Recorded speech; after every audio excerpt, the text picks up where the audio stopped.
سڵاتان لەبێت و ئەم کاتتان باش بینەرانی خۆشەویستی تەلەڤیزیۆنی کۆمەڵە لەگەڵ هاوڕانی هاوکارم هاتوینەتەوە خزمەتتان بۆ پێشکەشکردنی گەشتیەوەڵەکانی ئەمڕۆ سێشەممە سەرەتا سەردێڕیشان هەوڵ کۆبوونەوەی دایکانی شۆڕشی ژینە لە شاری سەقز تۆمەتبارکردنی بەندکراوێکی خەڵکی ورمێ بە ئەفساد فیلئەرز بانکێشت و هەڕەشەی ئیدارەی ئیتلاعات لە بنەماڵەی ژاکان باران لە ئیلام ئەشکەنجە و ئازاری کۆڵبەران لە سنووری هەورامان کۆبوونەوەی پەرستاران لە شیراز ناڕەزایەتی کرێکارانی پەیمانکاری وەزارەتی وزە لە ئاسدۆخی خراپی پیشەیی و هێرشی گاردی ئەمنیەتی زیندانی ئەڤین بۆ سەر بەندی چوار.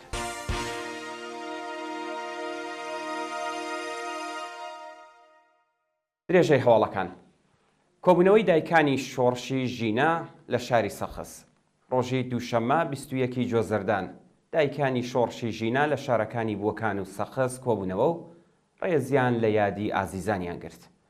بە پێی زانیاریەکان ڕۆژی ڕابردوو هاوکات لەگەڵ ساڵڕۆژی لەدایکبوونی دانیال پایبەندی لە گیانبەختکردوانی شۆڕشی ژینە لە شاری سەقز ژمارەیەک لە دایکانی دادخواز لە شارەکانی بووەکان و سەقز لە ماڵی دانیال کۆبوونەوە و یەک ڕێزی و یەکگرتووی خۆیان دووپات کردەوە. بە وتەی سەرچاوەکانی هەواڵ دایکانی شەهریار محەممەدی فەرەیدون مەحموودی و فەرەیدون فەرەجی لەگەڵ دایکی دانیال پایبەندیدا کۆبوونەتەوە ڕێزیان لە یاد و بیرەوەری ڕۆڵەکانیان گرتووە. دایکانی شۆڕشی ژینە بۆ جارێکی دیکە جەختیان لەسەر یەکڕێزی دایکانی دادخواز کردەوە و ڕایانگەیاند تا ئەو کاتەی بە کوژی ڕۆڵەکانیان محاکەمە دەکەن درێژە بە خەباتیان دژ بە کۆماری ئیسلامیەدەن. تۆمەتبارکردنی بەندکراوێکی خەڵکی بۆکان بە ئەفساد فیلئەرز بە پێی راپۆرتی کانونی مافی مرۆڤی ئێران دادگای ئینقلابی ورمێ بەندکراوێکی خەڵکی بۆکانی بە ناوی محەممەد فەرەجی بە ئەفساد فیلئەرز تۆمەتبار کردووە. محەممەد فەرەجی تەمەن 21 ساڵ لە ڕێکەوتی سێڕەشەمەی 1401 لەلایەن هێزە ئەمنیەتیەکانەوە لە شاری بۆکان دەست بەسەر و بۆ زیندانی ورمێ گوازرایەوە. ناوبراو لە ماوەی بەندکرانیدا لە دەستڕاگەشتن بە پارێزەر و چاوپێکەوتن لەگەڵ بنەماڵەکەی بێبەش و لەلایەن دادگای ئینقلابی ئەو شارەوە بە ئەفساد فیلئەرز تۆمەتبار و ئەگەری هەیە سزای قورس بەسەریدا بسەپێنن. بانکێشت و هەڕەشەی ئیدارەی ئیتلاعات لە بنەماڵەی ژاکان باران لە ئیلام ڕۆژی یەکشەممە 20 جۆزەردان حەسەن باقری تەمەن 41 ساڵ بۆ دادگای ئینقلابی ئیلام بانکێشت و دوای سێ کاتژمێر لێپرسینەوە بە تێکدانی ئاسایشی نەتەوەیی تۆمەتبار و بە دانانی وەسیقە ئازاد کرا. بە پێی زانیاریەکان لە دادگای ئینقلابی ئیلام سەبارەت بە پێداچوونەوە لەسەر چارەنووسی ژاکان باران و چوونە دەرەوەی لە وڵات هەڕەشە لە حەسەن باقری کراوە. شایانی باسە کە چارەنووسی حسەین باقری ناسراو بە ژاکان باران شاعر چالاکی مەدەنی و سیاسی پاش تێپەڕبوونی 3 مانگ بەسەر کاتی ونبوونی بە ناڕوونی ماوەتەوە و ئەگەری هەیە کە لەلایەن کۆماری ئیسلامیەوە قوربانی سیاسەتی بێسەر و شوێنکردنی زۆرم لێکرابێت. ئەشکەنجە و ئازاری کۆڵبەران لە سنووری هەورامان بە پێی راپۆرتی کۆڵبەر نیوز شەوی دووشەممە 21 جۆزەردان هێزەکانی ڕەژیم لە سنووری هەورامان بۆسەیان بۆ کۆڵبەران دانا و 2 کۆڵبەریان ئەشکەنجە و ئازاردا. بە پێی راپۆرتە کۆڵبەرێک بە ناوی شامان پایە تەمەن 25 ساڵ و خەڵکی گوندی هەڵێ زاوای سەر بە ناوچەی کۆماسی مەریوان بەهۆی لێدان و شۆکەری بەرقی هەنگی مەرزی ڕژیم بریندار بوو و ناسناوی کۆڵبەرەکەی دیکە ئاشکرا نییە. شایانی باسە کە دەست بەسەرکران و ئەشکەنجەی ئەو 2 کۆڵبەرە لە حاڵێکدا ڕوویداوە کە هیچ بارێکیان پێ نەبووە. خۆکوژی خوێندکارێک لە زانکۆی زانیاری پزیشکی سنە ڕۆژی دووشەممە 21 جۆزەردان خوێندکارێکی کچی قۆناغی کۆچایی لە زانکۆی زانیاری پزیشکی کوردستان بە ناوی سومەیە شەفیعی بەهۆی گوشاری بەرپرسانی زانکۆ خۆی لە ساختمانێکی 4 تەبەقەوە هەڵدایە خوارەوە و بە سەختی بریندار بووە. بە وتەی سەرچاوەکانی هەواڵ چەند مامۆستای زانکۆی زانیاری پزیشکی کوردستان لەگەڵ سومەیەدا لە گیان کردووە و بڕیاریان داوە کە بۆ ماوەی تەرمێک لە خوێندن دووری بخەنەوە بەهۆی هەڵسوکەوتی خراپی مامۆستایان و بەرپرسانی زانکۆی زانیاری کوردستان ئەو خوێندکارە کچە خۆی لە بەرزایی ساختمانێکی 4 تەبەقەوە خستۆتە خوارەوە و بە سەختی بریندار بووە. بە پێی زانیاریەکان دۆخی تەندروستی سومەیە شەفیعی ناجێگیرە و لە نەخۆشخانەدا بەستەری کراوە. گواستنەوەی متەلب ئەحمەدیان بۆ نەخۆشخانەی دەرەوەی زیندان. ڕۆژی دووشەممە 21 جۆزەردان متەلب ئەحمەدیان بەندکراوی سیاسی ڕاگیراو لە زیندانی قزل حەساری کەرەج باری تەندروستی تێکچووە و ڕەوانەی نەخۆشخانەی دەرەوەی زیندان کراوە. بە پێی راپۆرتی ناوەندەکانی مافی مرۆڤ متەلب ئەحمەدیان چەندین نەخۆشی سەختی وەکو شێرپەنجەی ڕیخۆڵە هەیە. پێشتر پزیشکان لەسەر تەندروستی ئەو بەندکراوە هۆشداریاندا بۆ دەستگای قەزایی و ڕایانگەیاند بوو کە ناوبراو نابێت لە زینداندا بمێنێتەوە، بەڵام بەرپرسانی زیندان متەلبیان لە دەستڕاگەیشتن بە دەرمان بێبەش کردووە. متەلب ئەحمەدیان ساڵی 89 هەتاوی بە تۆمەتی بڕینی نایاسایی سنوور دەست بەسەر و بە ئەندامەتی لە گروپە نارەکانی ڕژیم تۆمەتبار کرا. ناوبراو لە چەند پەروەندەی جیاجیادا بە زیاتر لە 30 ساڵ زیندان و کۆمەڵێک سزای تەکمیلی محکوم کراوە. کۆبوونەوەی پەرستاران لە شیراز. ڕۆژی دووشەممە 21 جۆزەردان پەرستاران و کادری دەرمانی نەخۆشخانەی شیراز لە ناڕزایەتی بە دۆخی خراپی پیشەی و معیشەتی کۆبوونەوە.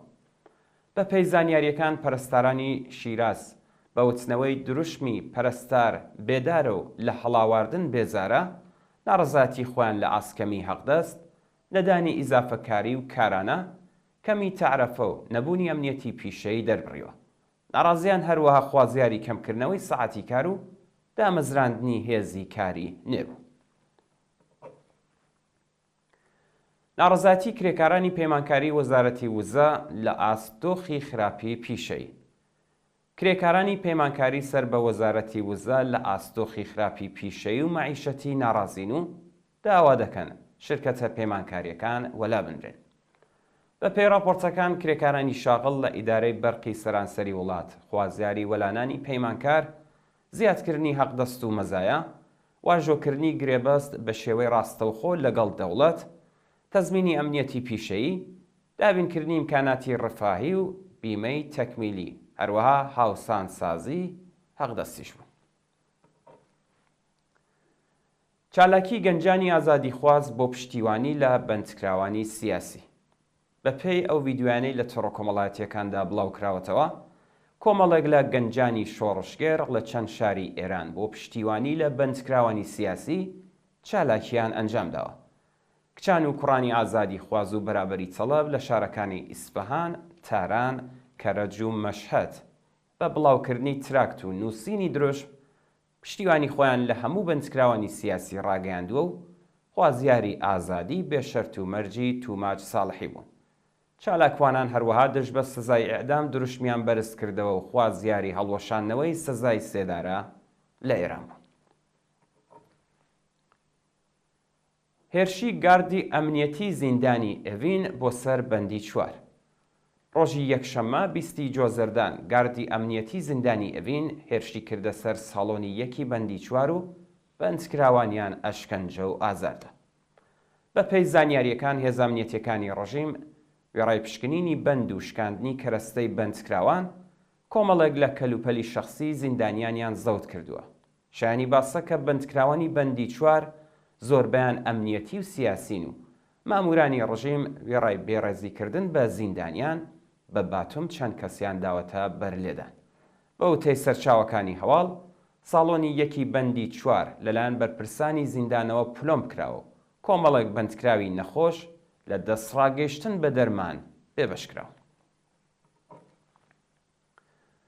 بانکێشتی نۆ چالاکی سنفی فەرەنگیانی کرمان بۆ دادگا. لا درێژەی سەرکوتی چالاکانی سنفی فەرەنگیانی ئێران، نۆ ئەندامی کانونی سنفی فەرەنگیانی کرمان بۆ لەقی پێنجی دادگای گشتی و ئینقلابی ئەو شارە بانکێشت کراون. بە پێی راپۆرتی شۆڕای سنفی فەرەنگیانی ئێران، ناسناوی ئەو نۆ کەسە بریتیە لە شاهناز ڕەزایی، زەهرا عەزیزی، میترا نیکپور، فاتمە یەزدانی، لەیلا ئەفشار، مەجید نادری، محەممەد ڕەزا بێهزادپور، حسین ڕەشیدی و محەممەد مستەفا عەلیزادە. شانی باسە کە ئەو نۆ چالاکە فەرەنگیە لە ساڵی 1400ەوە چەند جار لەلایەن ئیتلاعاتی سوپا و پۆلیسەوە پەروەندە سازیان بۆ کراوە. سەپاندنی سزای زیندان بەسەر ئاتێنا فەرەقدانی لە تەران. پارێزەری ئاتێنا فەرەقدانی، نێگارکێش و کاریکاتۆریست، ڕۆژی دووشەممە 21 جۆزەردان ڕایگەاند ناوبراو لەلایەن دەستگای قەزای ڕژیمەوە بە 6 ساڵ زیندان مەحکوم کراوە. محەممەد موقیمی، پارێزەری ئاتێنا فەرەقدانی، ڕایگەیاندووە کە دادگای ناوبراو فەرمایشی بووە و ئەو چالاکە مەدەنیە لەلایەن لەقی 26 دادگای ئینقلابی تارانەوە بە تۆمەتەکانی بێڕێزی بە پیرۆزیەکانی ئیسلام و تەبلیغ دژی نظام بە 6 ساڵ زیندان مەحکوم کراوە. ئاتێنا فەرەقدانی ڕۆژی 23 خاکەلێوەی ئەمساڵ لە کاتی تەبلیغ بۆ وێنەکانی لە شەقامی پاستۆری تاران دەست بەسەر کرا. دواهۆڵمان سەبارەتە بە گواستنەوەی چالاکێکی کرێکاری خەڵکی شیراز بۆ شوێنێکی نادیار. لە ڕۆژانی ڕابردوودا محەممەد داوەری چالاکی کرێکاری بەندکراو لە زیندانی عادڵابادی شیراز لە بەندی گشتیەوە بۆ شوێنێکی نادیار ڕاگوێزراوە. بە پێی زانیاریەکان محەممەد داوەری لە ڕۆژی شەممە 19 جۆزەردانەوە بە بیانووی دەربڕینی ناڕەزایەتی لە ئاس هەڵسوکەوتی بەرپرسانی زیندانی عادڵابادی شیراز لە بەندی گشتیەوە بۆ شوێنێکی نادیار ڕاگوێزراوە. ناوبراو لە چەند ڕۆژی ڕابردوودا هیچ پەیوەندیەکی تەلەفۆنی لەگەڵ بنەماڵەکەی نەبووە و خێزانی نیگەرانی دۆخی تەندروستی ناوبراون. محەممەد داوەری مانگی سەرماوەزی ساڵی ڕابردوو لەلایەن لەقیەکی دادگای ئینقلابی شیراز بە تۆمەتی بێڕێزی بە ڕێبەری بە 3 ساڵ زیندان، قەدەغەی سەفەر بۆ دەرەوەی وڵات، زەوتکردنی پاسپۆرت و دوورخرانەوە بۆ شارستانی بەرچیری کرمان مەحکوم و ڕۆژی 26 گوڵانی ئەمساڵ دەست بەسەر و بۆ زیندان گوازرایەوە. بەڵێ ئازیزان و خۆشەویستان، گەشتیواڵەکانی ئەمڕۆتان پێشکەشکرا فەرموون بۆ بینینی درێژەی بەرنامەکانی تەلەڤیزیۆنی کۆمەڵ.